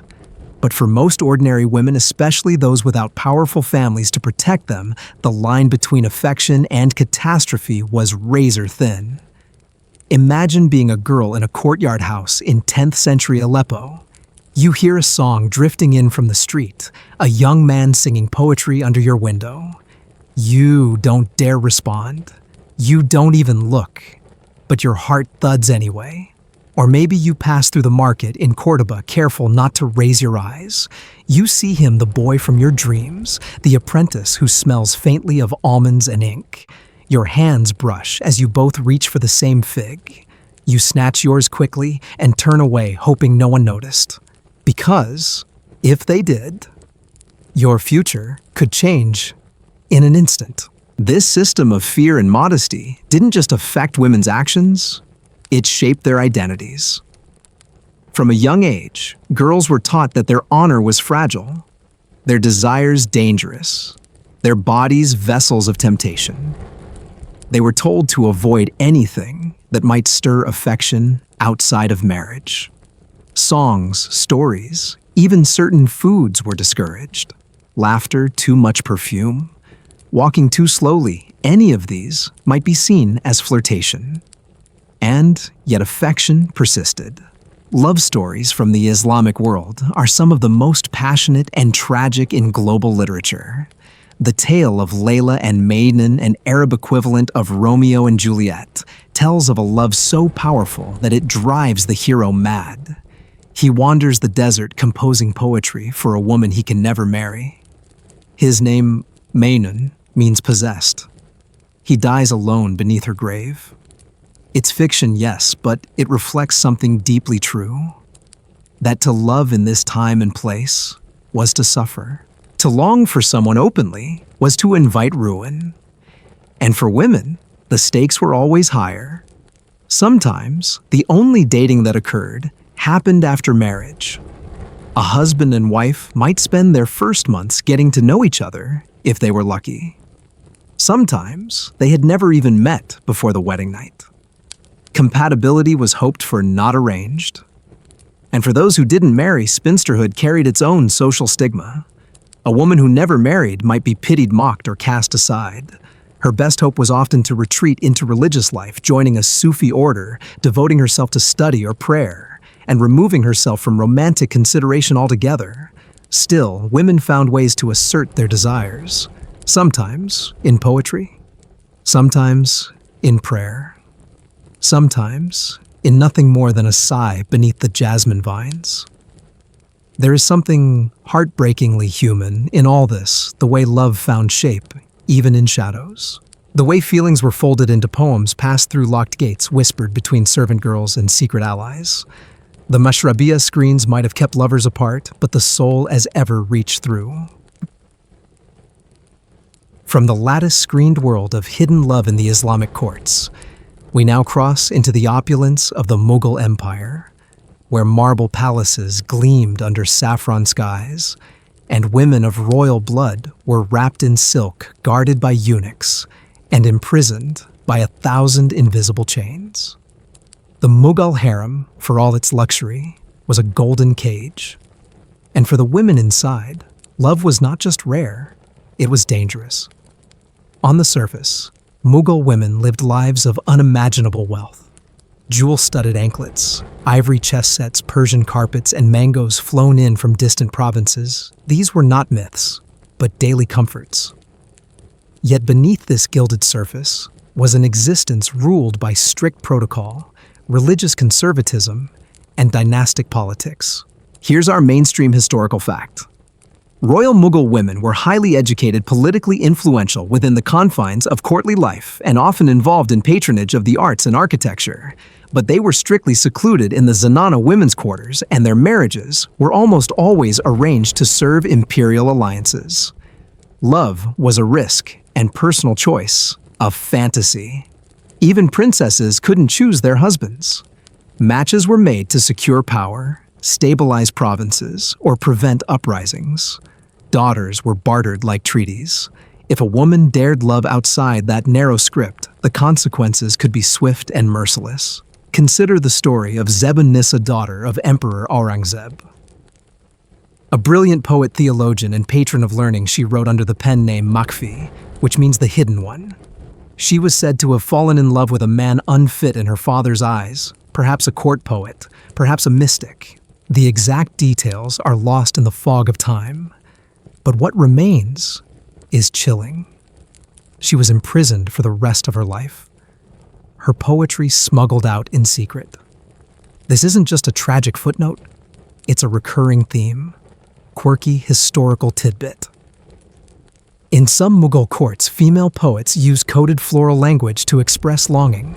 The color of a lotus, the bloom of a pomegranate, each image was layered with hidden emotion. Letters were sometimes disguised as religious verse or copied into embroidery so they could escape the watchful eyes of guards and maids. Still, the walls remained. The Zanana was a world within a world, spacious but enclosed. There were tutors, musicians, astrologers, and nurses. But no strangers. No men except for prepubescent sons, eunuchs, or the emperor himself. Even love between the women of the Zanana and male poets, artists, or scholars visiting court was largely impossible unless mediated through indirect exchange gifts, poems, or performances observed from behind curtains. And yet the heart yearned. A Mughal princess might see a poet perform at a festival, hear his voice reciting verses about eternal love, and find herself haunted for weeks. But she could not write to him. She could not speak his name. If caught, she might be dismissed from the palace, or simply disappear. Historians still argue whether these women had more agency than we give them credit for. Some believe that behind the scenes, they influenced matches, forged secret alliances, even whispered to their sons who would one day rule. But others insist their lives, while glittering, were nearly entirely choreographed. To live without choice is to live without breath. And yet Mughal poetry is filled with longing, with heartbreak, with metaphors of chained birds and silent flutes. One wonders how many verses attributed to royal men were actually penned in hidden alcoves by women with too much time and too many feelings. Imagine being a princess knowing you would never choose your love, that your first kiss might be with a stranger, your wedding night, a formality. And if you loved wrongly, you'd be shamed, banished, forgotten. Maybe that's why so many turn to mysticism. Sufi poetry, with its themes of divine love and surrender, became a refuge. The beloved in these poems might be God, or someone very human hidden beneath spiritual language. Love, reframed as devotion, became safe to speak aloud. Or perhaps not safe, just survivable. Sometimes royal women were married off to distant governors and never saw their family again. Sometimes they were widowed young and forced into purdah, forbidden from remarrying. Others lived entire lives behind palace walls, their only contact with the outside world through letters they didn't write, delivered by hands they didn't trust. And yet they loved. That perhaps is the through line in all these stories. That love, whatever its form, continued to flower, even in darkness. It shaped poems, softened rebellions, inspired gardens, and haunted marble tombs. Because even when the body is captive, the heart escapes. From the marble pavilions of the Mughal world, we now step into the richly ritualized landscape of pre-Columbian Mesoamerica, where love was written not in sonnets, but in signs. The Aztec Empire, vast and intricate, wove romance directly into its cosmology, its calendar, and its gods. In this society, dating didn't quite exist as we know it. Instead, romantic unions were shaped by omens, priestly authority, social order, and supernatural timing. For the Aztecs, love was serious business, literally a matter of divine balance. Here's the historically verified truth. In Aztec society, marriage and courtship were orchestrated largely by family elders and religious leaders, often based on the Tonalpohualli, a 260-day ritual calendar, with input from omens and the movements of the gods. Romantic affection may have existed privately, but socially, it was embedded within a framework of sacred duty. To fall in love outside of that structure was not romantic, it was suspicious. You didn't just meet someone by chance and decide to date. You didn't strike up a flirtation over roasted maize at the market. Your compatibility wasn't decided by your shared love of music or jokes about feathered serpents. No, your future together was laid out in calendrical divinations, where your birthday, your totemic symbol, and your fated energy flow would determine whether your union would flourish or collapse in fire and ruin. Imagine a priest sitting cross-legged consulting a codex, measuring the numerical relationships between your birthday and your beloved's. If the results were bad, that was it. You could try to resist, sure, but the gods were watching. And they didn't look kindly on defiance. For women especially, courtship was less about emotion and more about endurance. From girlhood, they were trained in the calm, dutiful patience of wifehood. The Kalmakak school for elite girls, or the Telpachkali for commoners, emphasized virtue, hard work, and submission. Courtship, when it happened, was often arranged by elders, sealed by ceremonies, and carried out with ritual precision. The marriage ceremony itself was breathtakingly symbolic. One of the most prominent rituals involved tying the bride's blouse to the groom's cape, literally binding them together with a sacred knot. Another custom, the bride was sometimes carried on the back of a female relative to the groom's house, where she would walk in circles around the hearth 4 times before the couple sat down to eat tamales and turkey. Quirky historical detail. Aztec newlyweds were required to observe 4 nights of chastity after their marriage, during which they were expected to sleep together, but not touch. This wasn't for modesty's sake. It was a spiritual fast, a quieting of the body to prepare it for the sacred act of uniting souls. The gods, it was said, needed time to bless the union before it could be physically consummated. And what about love ah love? It existed, of course, but it didn't rule the system. It whispered beneath it, subtle, often silenced, and frequently overwritten by higher obligations. There were stories of romantic rebellion. A young noblewoman, for example, might fall for a common warrior and run away with him, choosing desire over duty. But these stories were told as cautionary tales. The gods might punish such unions with infertility sickness or military defeat. Elders reminded the young that love, when unsanctioned, could disrupt the sacred balance of the world. Historians still debate the extent to which love was truly suppressed or simply redirected through ritual. Some scholars argue that Aztec songs and poetry, like those recorded in the Cantares Mexicanos, contain deep expressions of personal longing and eroticism. Others note that such expressions were often veiled in allegory, using flowers, birds, or natural elements to describe the inexpressible without violating social norms. Still dating, at least in the modern sense, was almost unthinkable. There were no casual flings, no getting to know each other, no adolescent experimentation unless you counted glances exchanged during festival dances or whispered jokes traded behind your grandmother's reed mat. Even these small flirtations were dangerous. Aztec society was deeply hierarchical, and the wrong romantic connection could bring severe consequences. Marrying above your status without permission, that could mean fines, public shame, or even expulsion from your Kalpuli neighborhood unit. For women, the shame was often greater and more permanent. And then there was the specter of death. Because, in this world, everything was touched by it. A warrior's wife might be left widowed after a campaign against the Tarascans. A young girl might be offered in marriage to a nobleman, only to find herself one of several wives isolated in a strange household. Love in this landscape was fleeting and fragile. It had to survive war, ritual, disease, and divine will. Even the gods of love were complicated. Xochiquetzal, the goddess of beauty and female sexuality, was both beloved and feared. She governed desire, but also jealousy and punishment for unfaithfulness. Lovers who invoked her name might find their passion intensified, or twisted into obsession and ruin. Her consort Tlaloc was a rain god, not exactly a romantic match. Their pairing was more symbolic than sweet, reflecting the duality of fertility and destruction.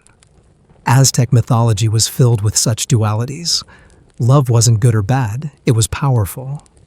And like all power, it had to be tamed.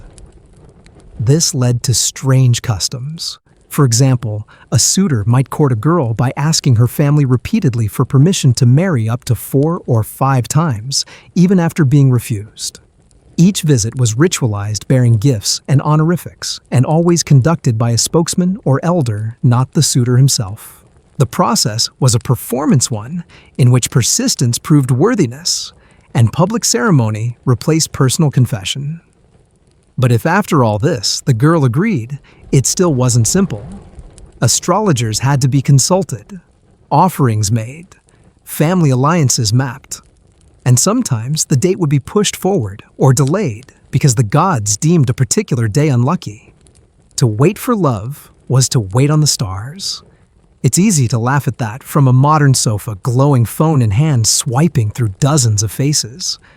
But then again, how much better are we? Perhaps we also let algorithms, unspoken rules, and inherited systems decide who we love.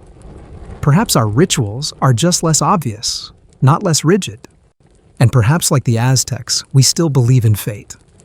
We just dress it in pixels and psychology now. What we see in Aztec courtship is a world where love was not dismissed. It was domesticated, placed inside boundaries, assigned a role in society's greater cosmic play. And yet, young hearts still beat too fast. Girls still smiled a little too long. A boy might carve a flower into the side of his obsidian knife not to worship a god, but to remember her face. Behind the formalities, life throbbed with desire, even if no one dared name it aloud. From the sun-drenched temples of the Aztec Empire, we now slip quietly into the meticulously composed world of Edo period Japan. Here, the rules of romance were not enforced with the brutal hand of ritual or law, but with something far subtler, social nuance, elegant codes, and the quiet tyranny of appearances. In this culture, love did not roar. It whispered through paper screens, across ink-brush poems, and behind the flick of a fan. Edo Japan, spanning from the early 1600s to the mid-1800s, was a period of enforced peace under the Tokugawa shogunate. This stability birthed strict social hierarchies, rigid etiquette, and a profound appreciation for aesthetics. Everything, your clothing, your handwriting, your speech communicated something. And when it came to love, every glance, every gesture, every word was loaded with meaning. Here's our mainstream historical fact. In Edo, Japan, courtship was an orchestrated affair involving intense formality, family involvement, and social constraints. Public displays of affection were taboo, and romantic interactions, especially among the upper classes, were strictly choreographed to preserve family honor and maintain status. You didn't ask someone on a date. You weren't supposed to talk about love directly. You wrote a poem. You handed someone a folded note with layered metaphor. You sent a seasonal gift, plum blossoms, in late winter, a painted fan in high summer, and, if you were lucky, they responded in kind. Among the merchant classes, matchmaking was often arranged by a nakodo, a go-between who negotiated on behalf of families, presented eligible partners, and ensured that the proposed match was socially appropriate. This was especially true for daughters whose marriages were considered family transactions more than personal choices. Love bloomed in silence and suggestion. Quirky historical tidbit. In some cases, lovers would use coded fan language to communicate during gatherings. The way a fan was opened, held, or placed could signal interest, rejection, or longing. For example, a fan covering the mouth could signify shyness or intrigue, while placing a closed fan in one's obi belt might suggest a desire to speak privately. These signs were often interpreted within a very specific context, leading, of course, to plenty of mistaken assumptions and awkward moments. For women, courtship was particularly fraught. A misstep could damage not only her own reputation, but her family's honor. Even being seen walking too closely with a man could lead to gossip, especially in tightly packed neighborhoods where every action was noticed. Privacy was rare. Doors were paper. Walls were thin. And then there was the matter of hierarchy. You couldn't just fall for someone of a lower class, not without consequence. A samurai's daughter wouldn't be permitted to marry a merchant. A tea house hostess might charm her samurai patron with witty conversation and elegant calligraphy, but a real relationship unthinkable. Even the ukiyo, the floating world of geisha kabuki actors and courtesans, offered only the illusion of romantic freedom. Beneath the stylized veneer, these two were transactional relationships, limited by role and power. Historians still argue whether geisha could pursue personal love lives. While they were not prostitutes and were trained in music, dance, and conversation rather than sex, any romantic entanglements outside official arrangements were discouraged. A geisha who fell in love might lose her patron, or worse, her livelihood. Stories abound of geisha writing desperate letters, hiding relationships, or even fleeing the profession to be with a forbidden lover. But these were exceptions. For most, courtship followed a path so narrow it was barely visible. Even married couples were not encouraged to show affection. A wife might pour tea for her husband with practiced grace, bowing just so, but rarely would she kiss him in public or in private. Emotional intimacy was implied, not declared. Love, if it existed, was often built over time through shared duty and quiet companionship rather than grand gestures. And for those who dared to defy these norms, the consequences could be dire. A woman who eloped or ran off with a lover risked being disowned. A man who married beneath his station might be demoted or dismissed from his clan. In extreme cases, forbidden love could lead to ritual suicide seppuku for men or less formalized acts of despair for women. Still, the human heart doesn't care for rules. There are countless tales of secret rendezvous in bamboo groves, lovers exchanging hidden haiku, or messages tucked into the folds of a kimono. In popular woodblock prints, ukiyo-e romantic themes were everywhere: beautiful women, moonlit meetings, tragic partings. The people of Edo, Japan may have followed rules, but they dreamed of rebellion. And sometimes they acted on those dreams. There's a documented case of a young man in Edo who disguised himself as a woman to gain access to the women's quarters of a rival family just to spend a few moments with the girl he loved. He was discovered and punished, but the story became the stuff of romantic legend retold in plays and gossip across the city. Another record tells of a samurai who fell in love with a courtesan. Forbidden to marry her, he visited her every month for years. When she died, he shaved his head and became a monk, dedicating his life to her memory. his fellow monks reportedly found him whispering poetry to her name on the wind.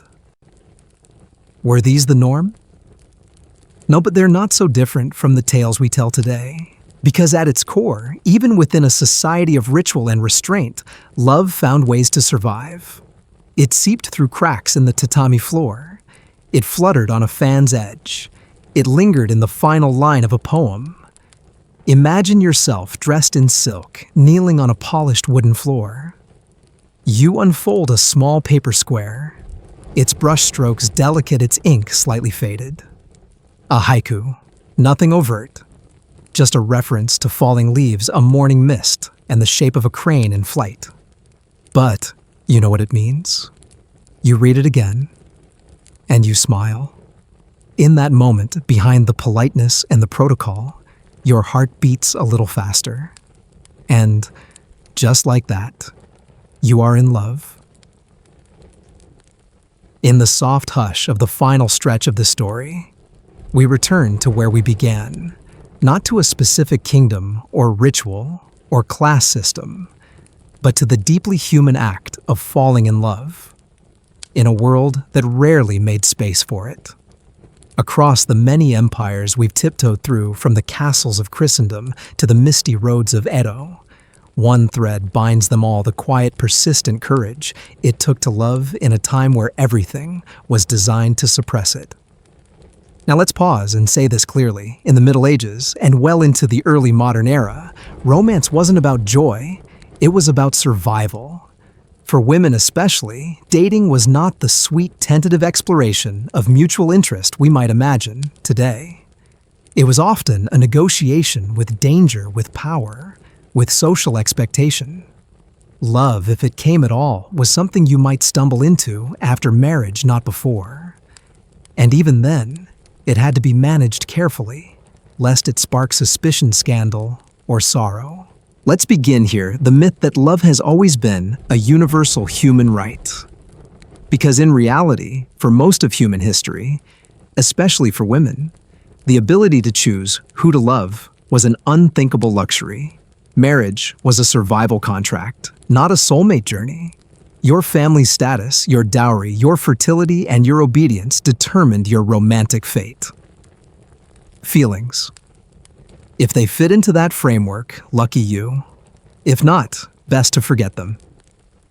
In medieval Europe, a peasant girl might be promised to a man twice her age because his land bordered her father's. A noble woman might be married off at 12 to cement a political alliance, her opinion on the matter irrelevant.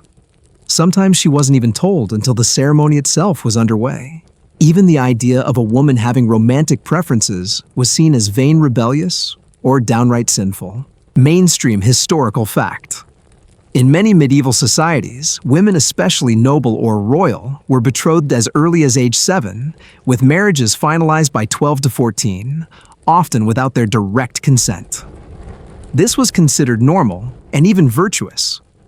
Now imagine dating under those conditions. What did courtship even mean when you were never allowed to choose? The irony is that the closer we look, the more we see that people still tried. They flirted in shadows. They traded glances in marketplaces. They composed secret songs, buried love tokens, and carved initials into trees. They found moments, no matter how fleeting, to express something. Tender, something reckless, perhaps, but achingly real. There's a recorded case in 14th century France where a merchant's daughter arranged to meet a young man she loved in secret. When discovered, she was locked in the family cellar for 3 months as punishment, then immediately married off to a man she'd never met. The boy, he disappeared from the records, likely banished or worse. And yet versions of that story repeat throughout time, because love doesn't die just because the law says it shouldn't exist. But for women, the risk was always higher. Even if you managed to win a love match, what came next wasn't always romantic. Marriage could be a prison. If your husband was cruel, you had no recourse. Divorce was rare, scandalous, and in many cases, illegal. You couldn't own property. You couldn't escape. And if he died, you might be left destitute, unless his family deigned to care for you. And yet, you survived. Women found ways to endure, to love in the margins, to raise children with compassion, even when they hadn't chosen their fathers. They whispered stories of better futures into lullabies. They taught their daughters how to read the world's dangers in a man's expression, in the way he treated his mother, in how quickly he drank. And somehow, they passed on hope. Quirky historical tidbit. In medieval Iceland, women could technically initiate divorce under specific circumstances, such as if their husbands wore feminine clothing, were lazy in bed, or insulted their family. These embarrassment clauses were rare legal rights in a world that usually gave women none. But even these were subject to social scrutiny and retaliation. Across cultures from feudal Japan to Mughal India, we see the same pattern: repeated control cloaked in ritual. You could dance, but only the approved steps. You could speak, but not about what mattered. And you could love, but only if it didn't inconvenience the powerful. Historians still argue whether these restrictions were more cultural or religious, whether they emerged from economic necessity or ideological fear. But most agree romantic autonomy was considered destabilizing. If women chose for themselves, they might marry beneath them. They might refuse to marry at all. And that kind of freedom threatened inheritance structures, social order, even dynastic stability. So the systems were built to contain it. Love became a whispered rebellion. And yet amid all this, human hearts kept reaching out. There's something quietly heroic about that. A Mughal princess trapped behind marble walls writing poetry to a forbidden lover. A Scottish peasant girl daring to dream of a shepherd instead of the butcher her father favored. A young Edo woman slipping a haiku to her friend's older brother beneath a cherry tree, then blushing for days. These stories may have ended in sorrow, but they also carried an emotional courage that transcends centuries. And isn't that the part that stays with us? Not the rules, not the punishments, but the risk. Because to love in such a world was to resist it, even if only for a moment. Let's not pretend, though, that all resistance ended in romance. Many were punished. Some were executed. Others lived quiet lives of resignation, never speaking of the dreams they once had. The cost of love was too high. But that only makes it more precious. And it's why we must remember the past was not simply a different version of now. It was a whole other reality, where even holding someone's hand in public could destroy you, where marrying for love was seen as selfish, where dating as we understand it didn't exist. In medieval times, affection had to be disguised as duty. Attraction had to be rationalized. And emotions, especially women's emotions, were treated with deep suspicion. You weren't allowed to be vulnerable. You weren't allowed to choose. And yet, people still did. We've come a long way. It's easy to take it for granted that you can hold your partner's hand on the street, that you can write, "I love you" in a text without fear of social ruin. That you can date at all, break up, try again, and laugh about it with friends. This is freedom, whether we call it that or not. And so, as you settle into sleep tonight, spare a moment for those who didn't have this, who lived and loved and lost in a world that never gave them the right to try, who carved affection out of obligation, who risked everything for the briefest moments of connection. In that remembering, there's gratitude. Not the loud kind, but the quiet kind that hums through your bones. The kind that sees a soft pillow and a phone with a dozen unread messages and whispers, "Thank you." Because no one's watching your courtship now. No priest, no parent, no astrologer, just you and the person you choose. And that's a beautiful thing. And now, dear listener, as the candlelight fades in the corners of this long and winding tale, you may begin to feel your breath slowing, your thoughts softening, your eyelids gently growing heavier. We've traveled far tonight through shadowy corridors of forgotten castles under moonlit cherry blossoms, beside quiet lovers who dared to dream in a world that forbade dreaming. You've walked in narrow shoes and silken slippers, across icy courtyards, and through paper sliding doors. You've seen how every glance could be dangerous, how every touch could be treasonous. And yet love still found a way to whisper behind fans beneath veils between the lines of a carefully folded poem. There's something deeply human in that. A quiet, unshakable hope. So as your head sinks into the pillow, and the hum of the world around you fades to stillness, let your mind drift kindly over the lives we've glimpsed. Imagine them, those women and men long gone, now their stories half remembered, their names worn smooth by time. But once they were just like you, hearts beating, hands trembling, hoping to be seen, to be known, to be cherished. And maybe, just maybe, their stories can remind us how precious our own quiet freedoms are. You don't need to run from monks or matchmakers. You don't have to hide your smile behind a sleeve. You can simply love in your own time, in your own way. Now rest, traveler. The past is safely behind you. The night stretches ahead warm and deep. And tomorrow, that's yours to choose.